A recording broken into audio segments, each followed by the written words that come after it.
Problema nyo ba ang napakataas na handbrake na halos ayaw kumagat?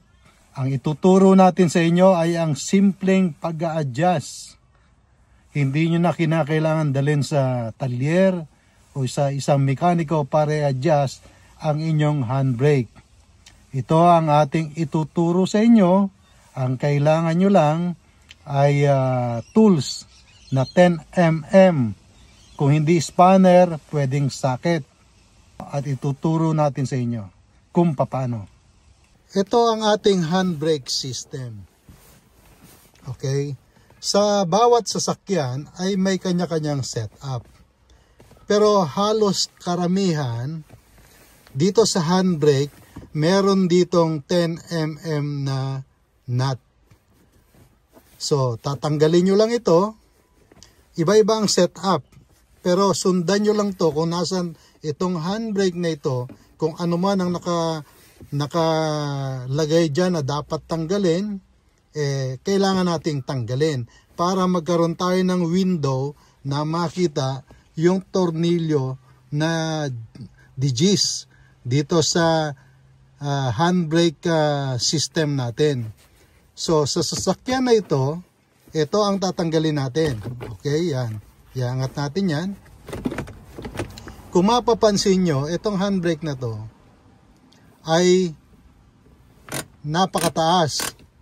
So, mataas siya. Yan, mataas. Halos nakatingala. Hindi yan ang tamang adjustment. So, ang tinatanong ng ating mga followers, gaano ba kataas ang dapat sa handbrake na hindi naman maninikit? So, ang normal mga kaibigan ay 4 na click. 1, 2, 3, 4. Yan ang normal na taas dapat ng ating handbrake. So, pag ito'y tinaas ko pa, nakita nyo, nakatingala na. Nakatingala. So, yan ang aking ituturo sa inyo ngayon. Kaya kahit kayo, hindi kayo mekaniko, hindi nyo na kinakailangan dalhin sa talyer para i-adjust ang inyong handbrake. So, manood kung paano natin gagawin ito.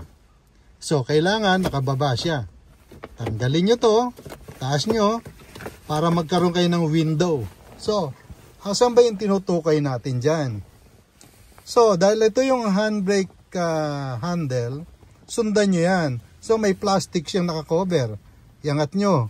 Ayun. Ayun yung sinasabi ko sa inyo. Ihigpitan nyo yan. A-adjust nyo yan. Ito. So, kukuha tayo ng liabe. Yan. So, kukuha tayo. Higpitan natin yan. So, higpit. Higpit. Okay? Habang hinihigpitan natin yan, titignan natin kung okay na ba ang adjustment. Okay? Ang hahabulin natin dito, 4 na click ha. 4. So, 1, 2, 3, 4. So, dapat ganyan lang siya. Dahil mataas pa siya, kailangan pa natin mag-adjust.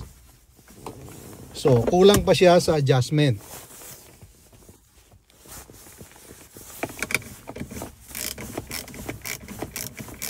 Kung wala kayong ganitong tools, pwede yung spanner. So, hinihigpitan natin to.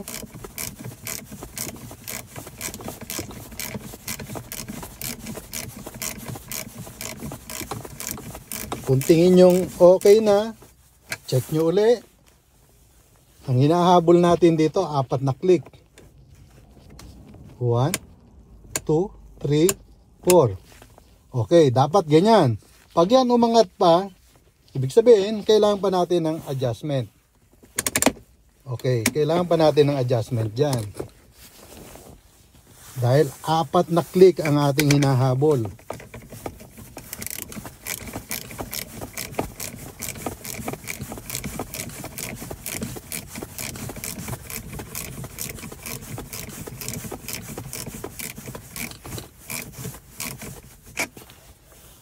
Okay.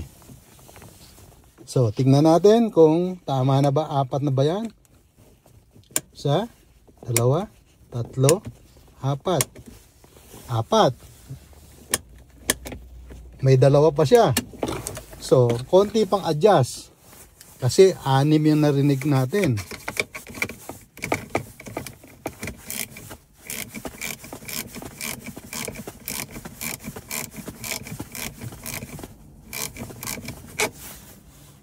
And then, check uli natin.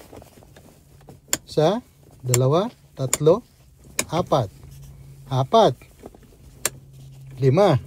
Oh, konting-konti na lang. Konting adjust na lang.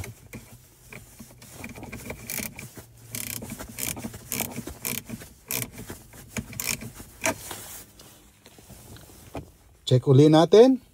1, 2, 3, 4. 4.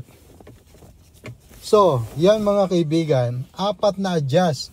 Kung mapapansin nyo, hanggang dyan lang. Ngayon, ibabalik na natin itong, ibaba muna natin siya, ibalik natin yung cover, and then, kabit natin itong plastic, yung pinaka leather cover nya. Okay, ayan. So, i-check natin uli. 1, 2, 3, 4. So, 4. So, yan mga kaibigan, ang tamang adjustment sa ating handbrake. Lang natin sosobrahan kasi baka manikit ang ating brake sa likod. Sana ang video na ito ay nakatulong sa ating mga kababayan. So, huwag kalimutang mag-subscribe, i-share, at i-click ang bell button para updated kayo sa aking mga bagong video about sa mga sasakyan.